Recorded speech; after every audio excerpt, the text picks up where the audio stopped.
selamatkan Nabi Ibrahim dari pembakaran Raja Namrus 10 Muharram. Setelah Nabi Ibrahim itu menghancurkan berhala-berhala, Abrahat pulang mau ibadah, lihat Tuhannya berantakan, marah besar. Siapa yang menghancurkan Tuhan-Tuhan kita ini? Ada yang lapor, kami lihat Ibrahim. Tangkap. Belum ada bukti, tangkap dulu yang penting, bukti belakangan. Wah, dikerahkanlah aparat, tangkap Nabi Ibrahim, disidang langsung oleh Abrahat, oleh Namrus maksud saya. Ibrahim, kau yang menghancurkan berhala-berhala kami ini, Tuhan-Tuhan kami. Siapa bilang? Ada yang lapor. Saya dengar enggak semua berhala itu hancur, ada yang paling besar. Angkat tangan, saya lihat ada kampak di tangannya. Barangkali yang besar itu iseng tuh, yang kecil-kecil dikampakin. Tanya aja sama dia, kamu gila?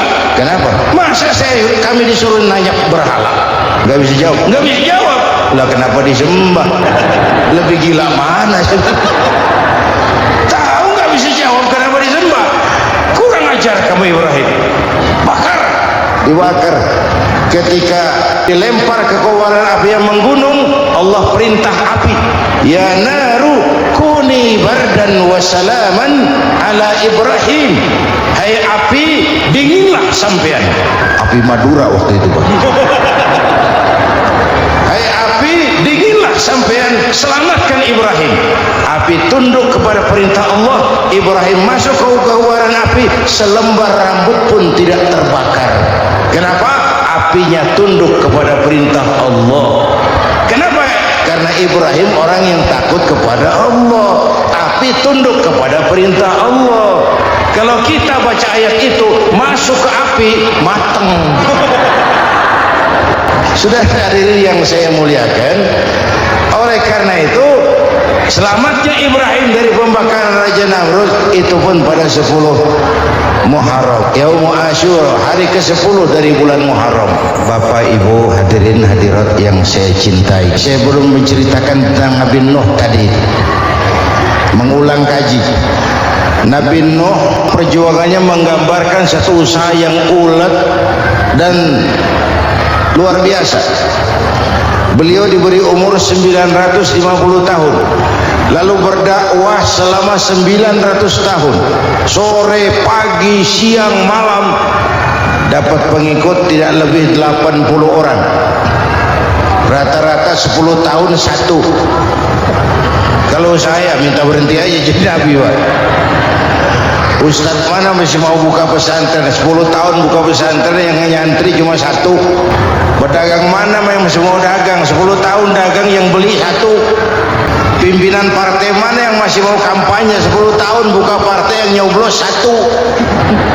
Bangkrut. Umatnya bandel, kurang ajar, durjana, bajingan, tengik. Umatnya Nabi Nuh ini kalau diceramahi, telinganya ditutup dengan tangannya.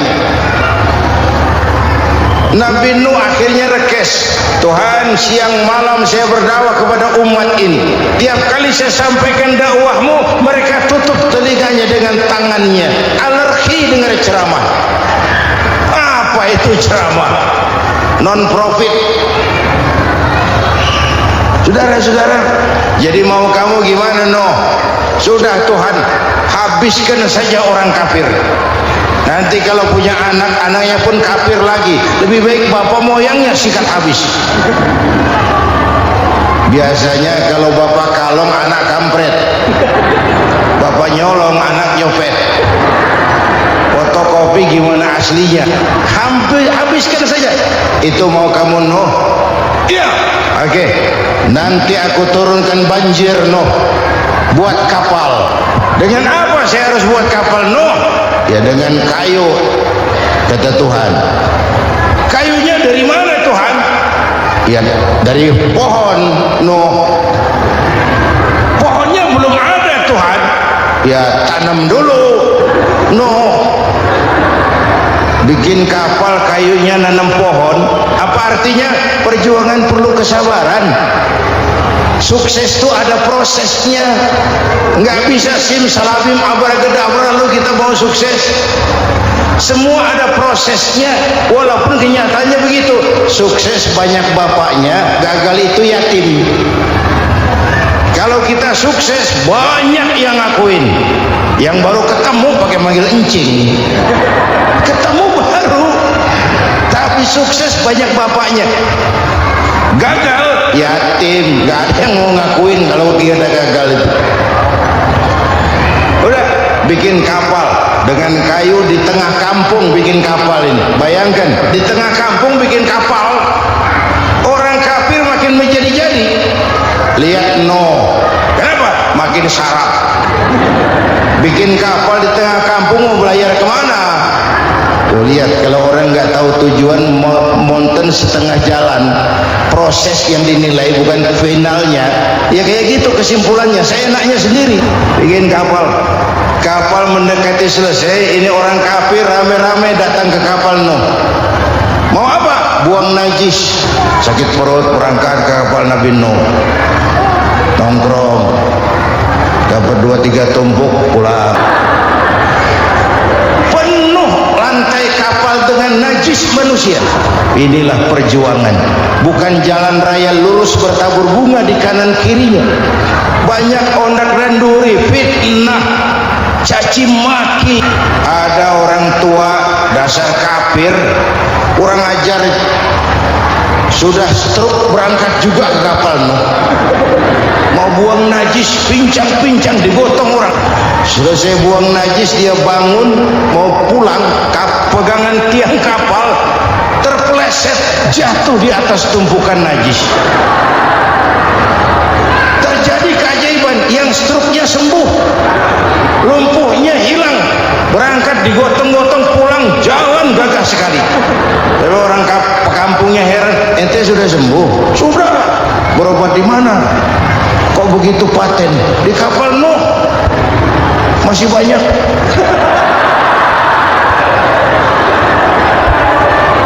Oh, yang berasa perlu obat bawa rantang, ambil, bersih lagi geladak kapal itu. Sudah selesai Nuh? Selesai. Oke, kau orang yang beriman bersamamu, binatang serba sepasang, naik Nabi Nuh, naik orang beriman, naik binatang serba sepasang. Ini cikal bakal penyelamatan manusia, Pak. Naiklah orang beriman, sudah naik semua, Nabi Nuh kontrol. Ini contoh buat kita, kontrol. Sudah naik semua teman-teman, sudah. Pemimpin yang baik bukan cuma terima laporan di belakang meja. Laporan itu yang mana juga bagus. Sama juga kampanye yang mana juga merdu.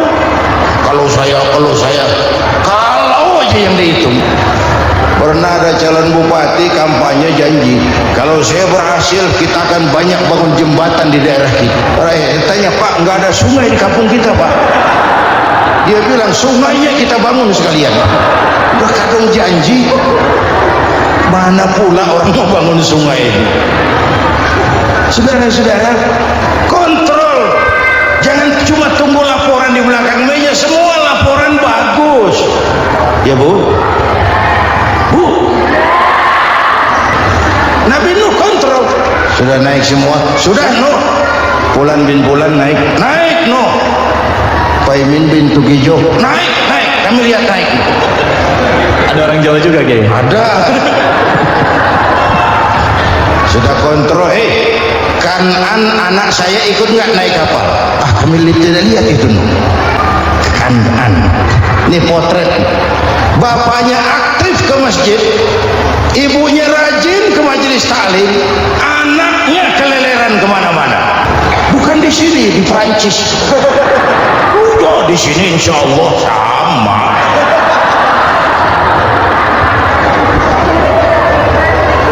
Nuh karena sayang anak, Nuh karena cinta anak, Nuh karena tanggung jawab anak, cari naik ke atas kapal. Lihat Kanaan, anak saya nggak lihat Nuh. Turun ke ruang bawah, periksa lagi. Mang, ayah kanan di dia jamaah tasik ni rupanya di dalam tu ayah mang ayah ke mana ya budak ini turun ke bawah tanya lagi ono kanan tu orang nano raketok rombongan Jawa Tengah naik ke atas buritan. Dari buritan kelihatan ternyata Kan'an tidak ikut naik kapal, kumpul di darat bersama orang kafir. Ini potret kita sekarang, kumpul sama orang kafir, hanyut anak-anak kita, ditelan budayanya orang kafir, ditelan tradisinya orang kafir, pergaulannya orang kafir. Nuh karena sayang anak dari atas manggil. Dalam Quran dijelaskan itu, karena Nabi Nuh di atas, Kan'an di bawah, teriak, ya bunayyar kam ma'ana.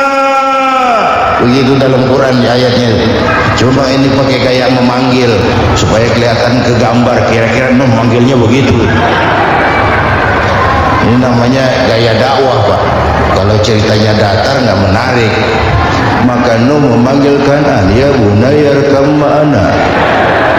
Kata yang dengar, ini gaya orang manggil, ya bunayyar kam ma'ana. Kan'an kesini nak, naik kapal sama papi. Kata Kan'an di bawah itu, enggak mau papi, John di sini saja. Kata Nuh, jangan nak, Allah sedang murka, akan turun banjir. Kalau datang banjir papi, sa'awi ila jabalin yaksimuni minal ma', saya akan naik ke gunung tinggi yang bisa menyelamatkan saya dari banjir. Karena naik